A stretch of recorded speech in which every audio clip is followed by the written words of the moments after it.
Ndiri kupiga safe society Party chinja hasi right Kana murima tipa light Music yake very nice Ndiri kupiga safe society Party chinja hasi right Kana murima tipa light Music yake very nice Hona weka Kufamba na mwarani fambe nde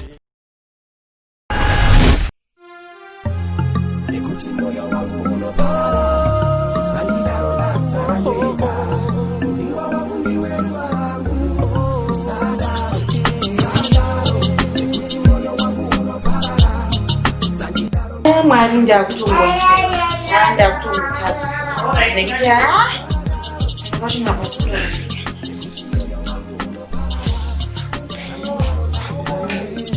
Mwari ndakungoisa ka1 chete ndatambura Mwari ndakutongoisa zvangu. Drink water. I think my dragon is enough. Okay. How about can't take a guess. Yeah, but I want to go to Tamboy. Unafunza lockdown yako wetu tijite ma date games au ngoifunga. Ufunza tisolo na mtende. Ufunza tuzo zinori wandi. Akona tutamboyeka.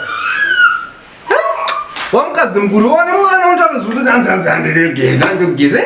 What does it mean? Rubbish. Drink out.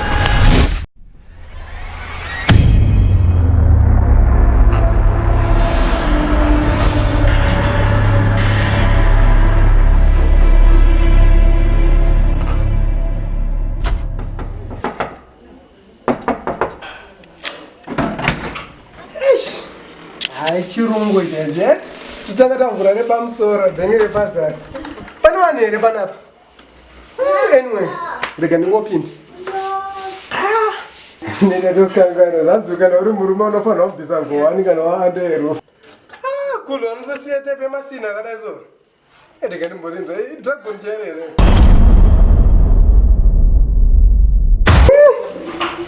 something wrong mune zvirimo imomo.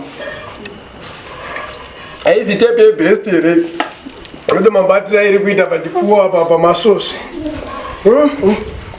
Nika ndi make a plan. Life is so sweet kana chingoja. Mangu mawa.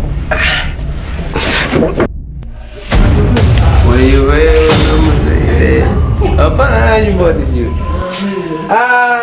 Chumpana change get power dragon. Aiwa ndi dragon mzaya. Tenda eza type yekongeshani nobata. Aiwa stika zvakompano wangu unoita bozwa mai mani. Oh amana. Okay get power. Isa reset dragon. It disguise inambu yako. Wanu wali get power.